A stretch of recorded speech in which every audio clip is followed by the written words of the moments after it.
Hi, my name is Matthew Milling Downing.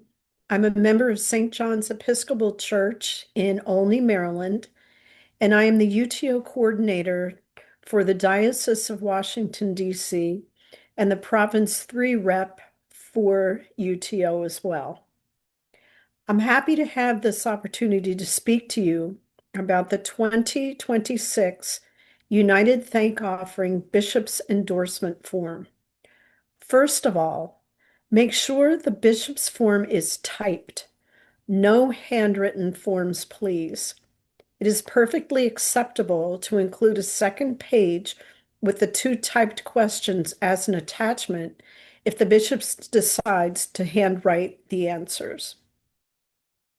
With the project title, you need to make sure that the title matches the title on your application, so all of your materials stay together in the process. There are two types of applications, the Episcopal Church or the Anglican community or communion. The first section helps us determine eligibility because the Episcopal Church has two additional requirements which are best handled by your diocesan office.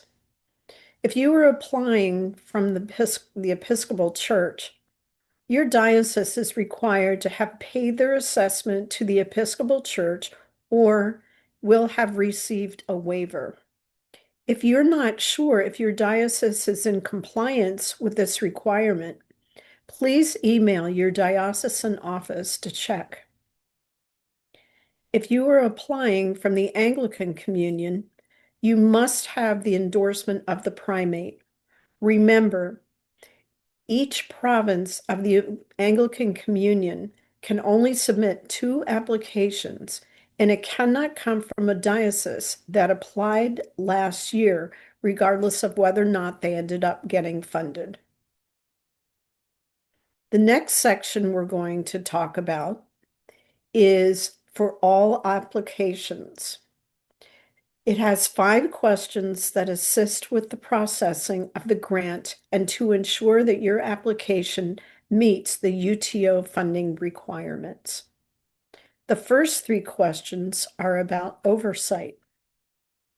UTO applications must be from an Episcopal or Anglican entity. UTO cannot fund projects that do not have oversight from the church. For example, UTO cannot refund or cannot fund a request where a priest or member of the congregation is simply a member of a board or a separate charitable organization. The board of directors must be from the Episcopal Church and have a guaranteed voice. Think of this like the Episcopal Relief and Development. While they are a separate 501c3, the presiding bishop is the chair of their board, regardless of who is the presiding bishop. The third question asks about your corporate officers. This list must match the entity listed as receiving the funds on the grant processing form. The corporate officers are usually the vestry if it is a parish application, or the standing committee if it's a diocesan application. If you are applying from a separate 501c3, not all corporate officers need to be Episcopalian. However, you must demonstrate Episcopal oversight as discussed in question 2. Question 4 asks about the audits. Just a reminder that the entity receiving funds has had to have been audited within the past 2 years. If you need more information about the audit requirements, please watch the related video on additional materials. These videos can be found on the United Thank Offering website. The final question is for the Episcopal Church only and helps us keep our records straight and up to date. Please check with your diocese about who they feel are the best people to send the UTO information to in order to share it with the diocese. For some dioceses, this may be more than one person. Often the finance staff wants to be the contact for donations, while the communications persons wants to be the connect for sharing information, and the UTO leader works directly with congregations on supporting UTO. Please know that your UTO director or leader for your diocese is there to help you and offers support in any way possible. So please make sure to use them as a source. Comments from the bishop.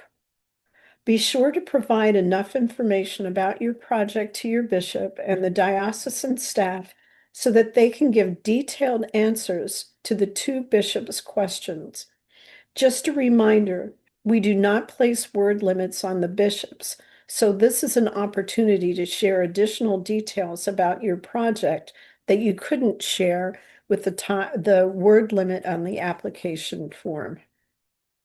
Most bishops welcome information that you would like to include but ran out of space in the project for. This is also a chance for the bishop to share why this project was selected over other projects from your diocese. It's a good suggestion to try and meet with your bishop to review why this is such a great project and have a face-to-face meeting if at all possible.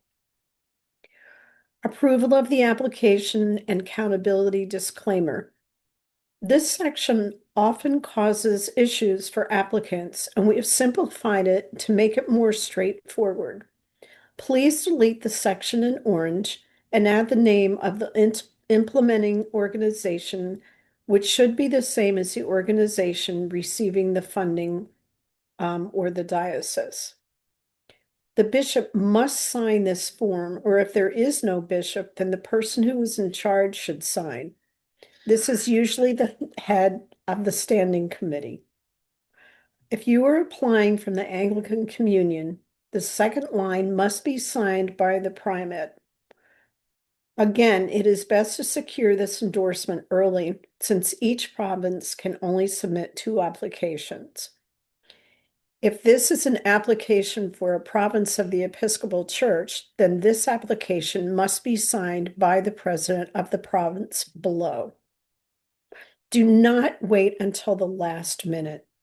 It's really important to submit as early as possible, being aware of the deadlines, and make sure that all the people involved are also aware of the deadlines. Thank you for this time. I hope that you found it useful and recognize the fact that we are there to help you in any way possible. Thank you.